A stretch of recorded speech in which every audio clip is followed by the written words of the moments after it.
Welcome back. Today we continue in Mark's Gospel. We're at chapter 5 and starting at verse 21. When Jesus had again crossed over by boat to the other side of the lake, a large crowd gathered around him while he was by the lake. Then one of the synagogue leaders named Jairus came, and when he saw Jesus, he fell at his feet. He pleaded earnestly with him, "My little daughter is dying. Please come and put your hands on her, so she will be healed and live." So Jesus went with him. A large crowd followed and pressed around him, and a woman was there who had been subject to bleeding for 12 years.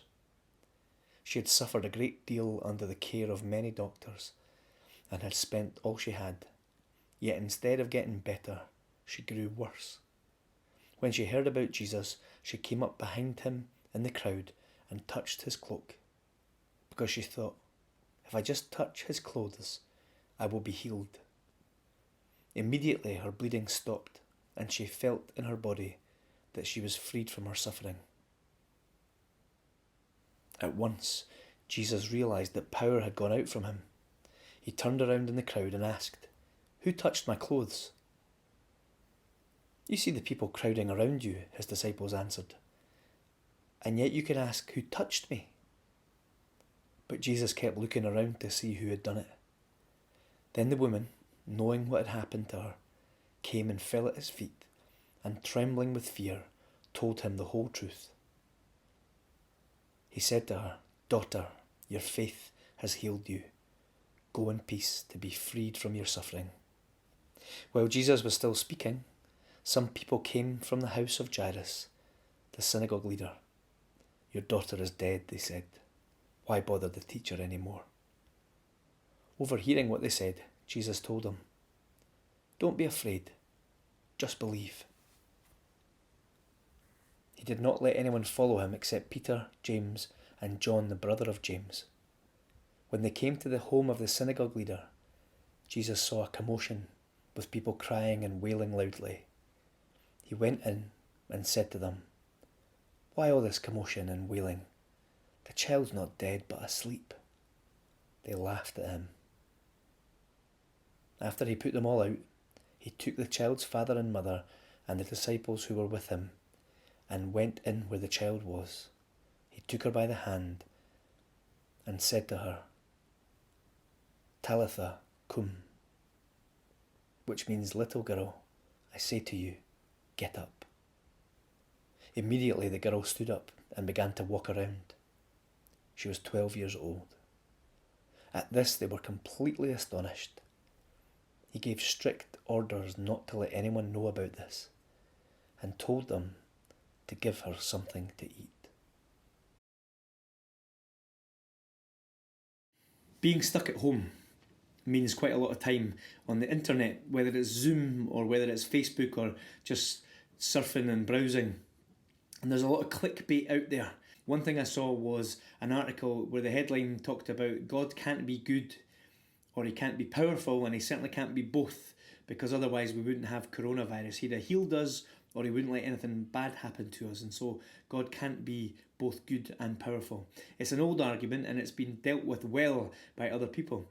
But one of the problems with it is arrogance. There's the human position of saying, well, I know everything that should happen, I understand everything, and I know the direction things should be going, and I judge God against that, and if he doesn't match up to my expectations, then he can't be good or he can't be powerful. But what if God has something completely different in mind?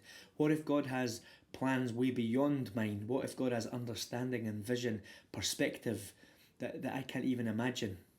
And that's certainly the Christian view of God, is that God, although God became knowable, touchable through Jesus Christ, that he is still way beyond us and transcendent, and his method, his means, his vision, his goals are still beyond our understanding. That's something that came out of today's story for me. We have a lady who has a chronic condition. She sees Jesus in the crowd and she thinks, "If I just touch his clothes, I might be healed."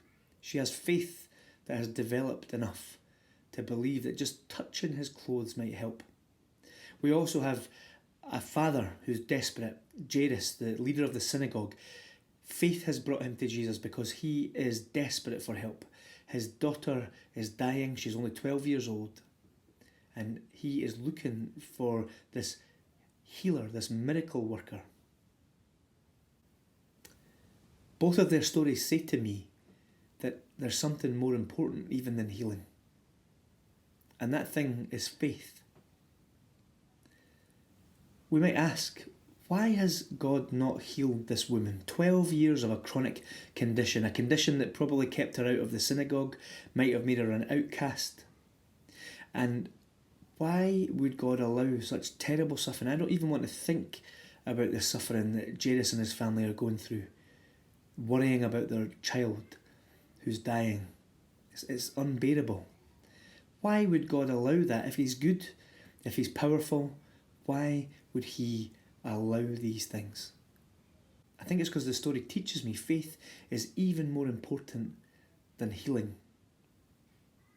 Over the years of this lady's suffering, she has developed a faith strong enough that can draw down power from Jesus. Her faith is strong enough that just by touching him, she would be healed. And that's so unusual. Normally Jesus chooses to heal, but here power is drawn from him by her faith. And again, over the years, Jairus must have developed faith. He's the leader of the synagogue for a start, but also being a parent is something that often draws faith out of us. I don't know how people who don't have faith cope. It's not that they can't be great parents, but I don't know how they manage it, because to not have a belief in something beyond ourselves, to not have anyone to trust apart from ourselves, must be pretty scary. A lot of people seem to turn back to faith when they have children of their own. It really startles them. People come back to Christian faith that they haven't been near since they were children. Over these years, Jairus has developed faith as a parent, as leader of the synagogue, and it leads him in his desperation to look for this miracle worker, Jesus.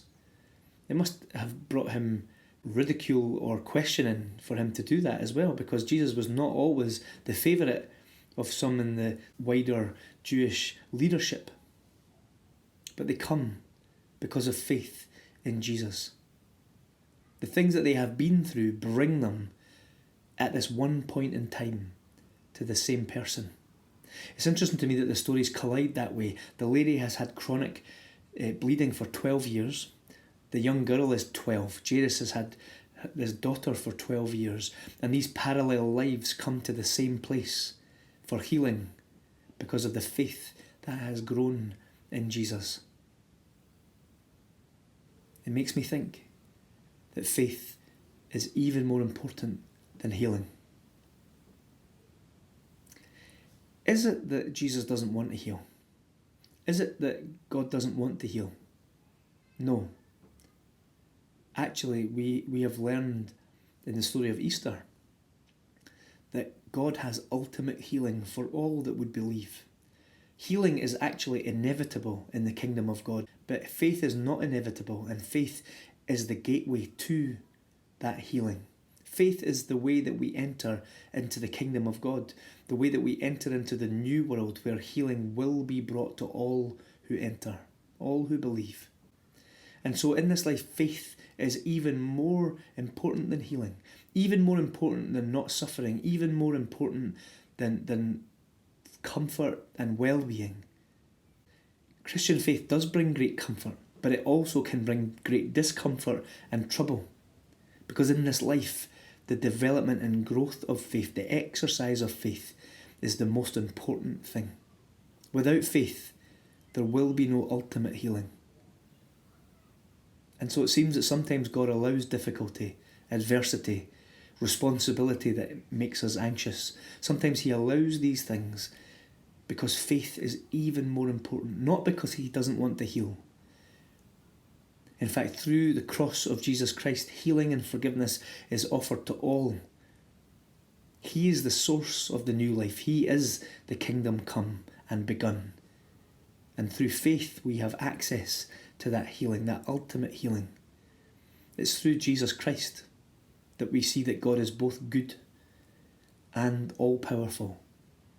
And so the 12 years of struggle that this lady has, and this 12-year-old death, who perhaps had a chronic condition too over years, we don't know. But these have grown faith in Jairus, the father, and in this woman. And it's that faith that have brought them to the one place of healing and of life. I pray that you find that faith in the midst of this coronavirus. I pray that if you already follow Christ, that you will find even deeper and greater faith and growth. And perhaps you'll find faith for the first time. But do not imagine that crisis means that God is not loving or powerful. Do not imagine that he is not here with us or doesn't care. The cross of Jesus Christ shows us that he is right in the midst of this, and he is calling us to turn back to him and to grow faith, and by faith to access the new world, the kingdom come. Amen.